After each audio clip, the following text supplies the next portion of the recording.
All right, here we are. Another week. Elliot, you are on fire. Absolutely on fire. I know it's your favorite time of year. Training camp. A historic training camp. Jalen Hurts breaking the record that has been tallied by none other than the eventual Eagles Insider of the Year, Elliot Shore-Parks. Elliot, just talk to me about what it's been like this week and following the record and 100 and how many is it? Well, just talk to us a little bit about what Jalen Hurts has done. Like I say every year, training camp is my favorite time of the year. I love it because of all the storylines, the roster movement, the 53-man roster predictions. I love interacting with all the fans. Everyone's super excited. And so when you add something historic on top of that, this has probably been one of my favorite training camps I've ever covered.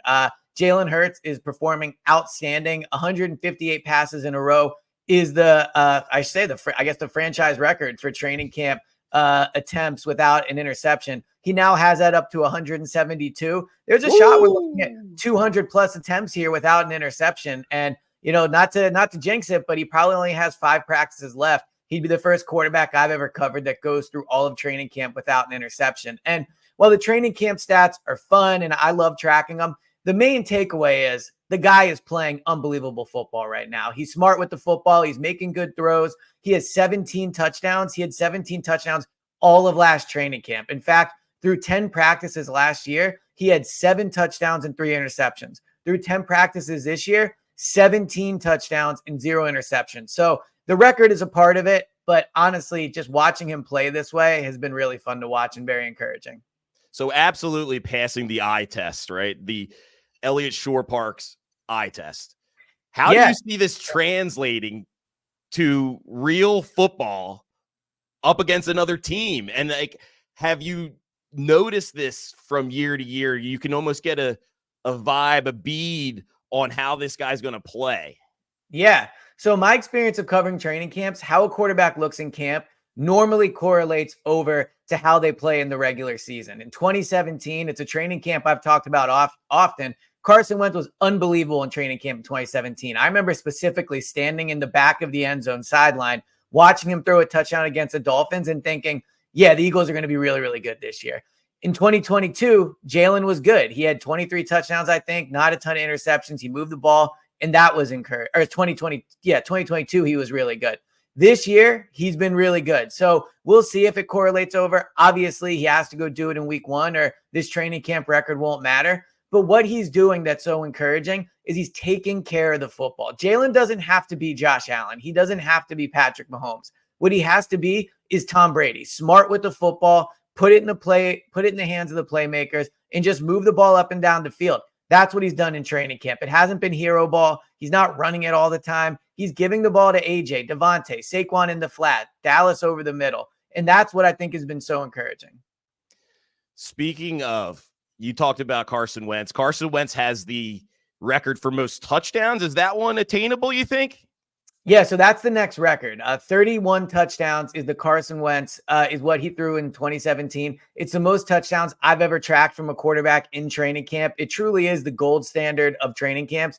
If Jalen can get past 31 touchdowns, I might have to open the BetParks app right on the spot and think about that MVP odds, because that would truly be historic and something, that would be really exciting to see. They probably have about 5 practices left. They have a joint practice against the Patriots. If he gets 5-6 touchdowns against the Patriots, we could be looking at another historic stat going down in this training camp. Well, everything is trending in the right direction. You mentioned Wentz. You mentioned Hurts. Let's talk about Nick Foles. Yeah. He has announced officially he has retired from the NFL. Talk to me about what BDN means to this franchise, the Philadelphia Eagles. Yeah, I think he's a quarterback that obviously will go down as a legend for what he did in that Super Bowl. But I think what sometimes gets overlooked about Nick was all the other things he also accomplished in an Eagles uniform. The 7 touchdowns in one game, the season with the 27 touchdowns and 3 interceptions, the playoff run afterwards, after the Super Bowl, where this team was dead in the water. He comes in, lights up the Texans, beats the Rams, takes them on a playoff run, that, almost resulted in another trip to the NFC Championship game. So when I think about Nick Foles, clearly you think about the Super Bowl and that performance.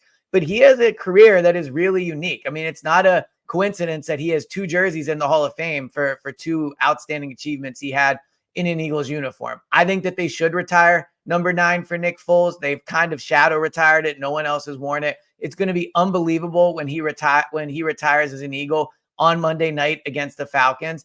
And it's really cool just to see a player that, didn't have probably a Hall of Fame career, but with Eagles fans. I mean, my Instagram feed is flooded with people talking about Nick Foles, everything. It's just really cool. And he's a guy that deserves it. He's an awesome guy in my interactions with him. You can see by how much his teammates love him, how authentic he was, what he meant to that locker room. And so it's a really cool day that he gets to retire as a member of the Eagles.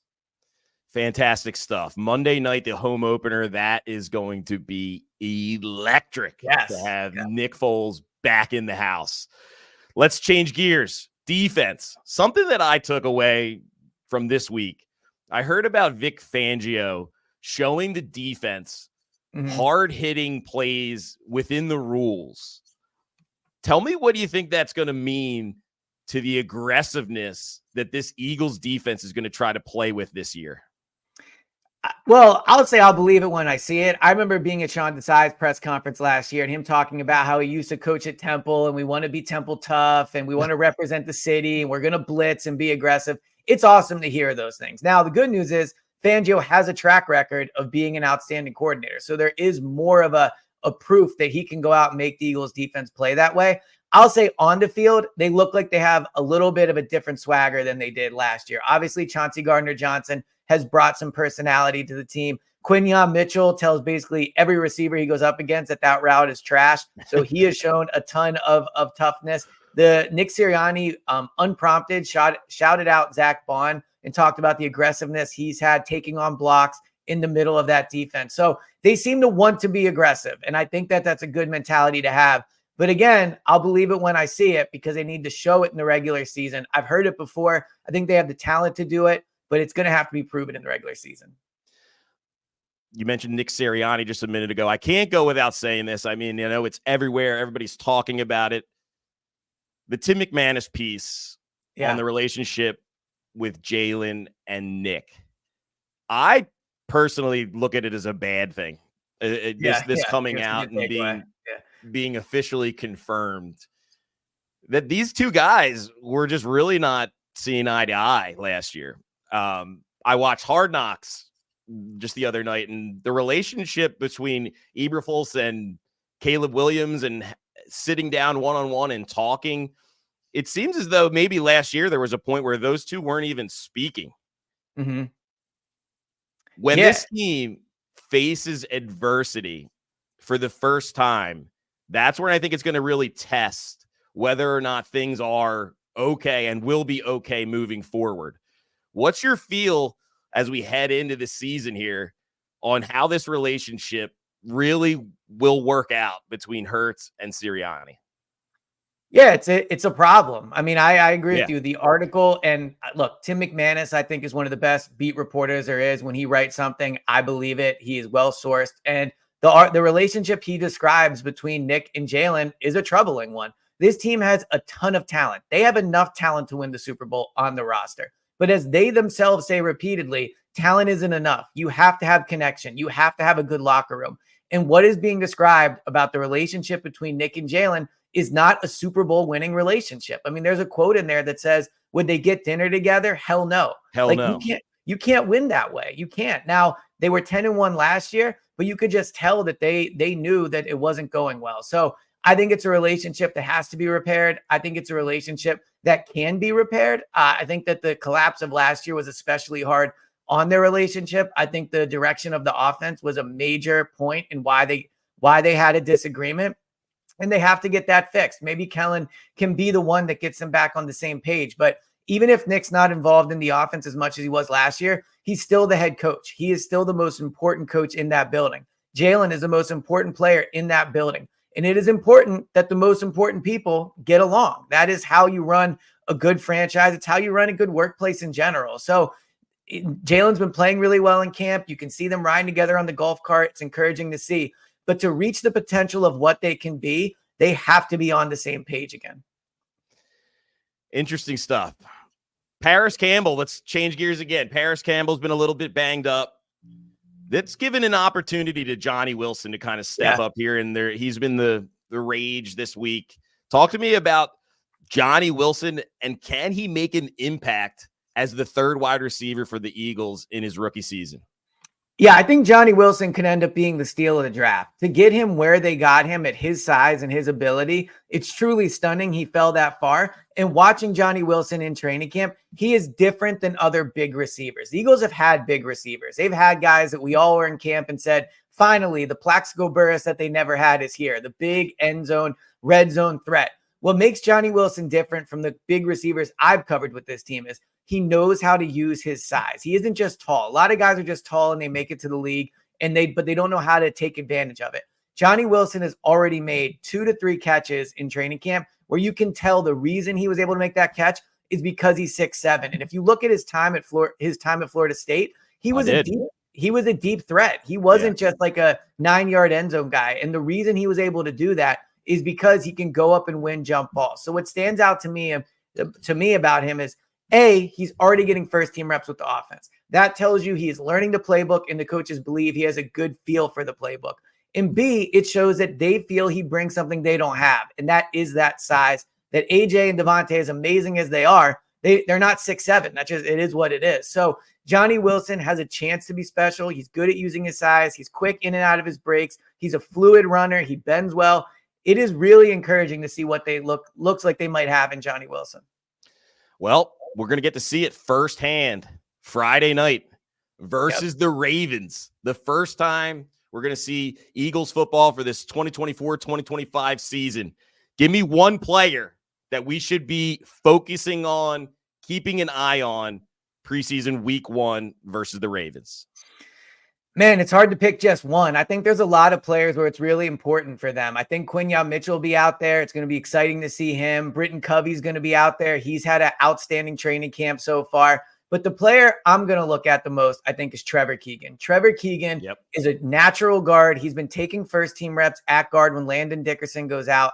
I wonder if he's the long-term solution for this team next to Lane Johnson as the right guard. I know obviously right now it's Mekhi Becton and Tyler Steen, and watching Steen will be important if he can win those reps. But Steen, I believe, is not a natural guard. Becton has been a tackle. We'll see if they can play guard, but we know Trevor Keegan played guard at a high level at Michigan, which is a big-time program. I would be really curious to see how he'll do on the other side. So if he has a really strong game on Friday night against the Ravens, you wonder how long it'll be till he starts switching sides and maybe looks at a potential starter there next to Lane at that right guard spot. Well, now you know the question I'm going to ask you. I've been waiting to ask you this since January of last season. All right. Eagles at Baltimore. Currently on the BetParx app. Yes. Eagles -1. They're currently -120 on the money line. I know it's preseason, but Elliot, are you going to bet the Birds on Friday night against the Ravens? Well, first, it feels amazing to hear you say bet the Birds. Football is back. I don't care if it's preseason. It is exciting that we're going to get to watching the Eagles game. And the answer to your question is absolutely I'm betting the Birds. I don't care that the Ravens have won 24 preseason games in a row. I've seen the Eagles roster. Kenny Pickett and Tanner McKee are better than the backup quarterbacks in Baltimore. They're going to move the ball. We saw Tanner McKee play really well in the preseason last year. And I think that the backup skill players have played good on this team. They're deep in the secondary. I think they have a roster that will excel in a preseason game. And I think after all the talk about competition, all the talk about how they need to turn things around, the Eagles need a win. Like if they go out and play poorly, they need good vibes. So yeah, 24 in a row is certainly impressive. It doesn't mean anything going into Friday night. I am betting the Birds -1. I really love it. I mean, from what I'm hearing, and you'll tell me, it seems like they're discussing whether or not they're going to play the starters and how much. Yeah. And I think, like you said earlier, you alluded to Tanner McKee and Kenny Pickett. And when it comes to betting these preseason games, that's exactly my strategy. I look at who those backup quarterbacks are for both teams. I decide who's better, and that's who I roll with. You've already kind of given us that. That's why you're maniac. That's why you get paid the big bucks. They're giving us the blueprint. You think the starters are going to play a lot? That's my second tier for determining whether or not I bet these preseason games. I don't think the starters are going to play much, if at all. It's going to be pouring rain in Baltimore. The field's going to be in bad condition. You're not putting your Ferrari skill players out there on a bad track. So I don't think they'll put them out there. I don't think they'll play. If they do, I bet they score a touchdown because Jalen's been absolutely crushing it. But I don't think you'll see him out there on Friday night. Well, Elliot, that's all I got for you. We're betting the birds. Beautiful. We're looking at Trevor Keegan.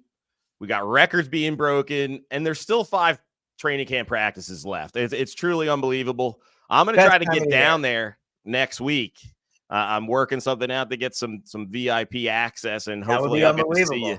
Hopefully I get to see you down there. That'll be excellent. For sure. Elliot, another edition of Bet the Birds is in the books, and we are taking the Eagles week 1 of the preseason at Baltimore. Elliot, a lot going on. Can't wait to talk to you more, and we'll talk to you again next week. Sounds good. Talk to you next week, man. Awesome.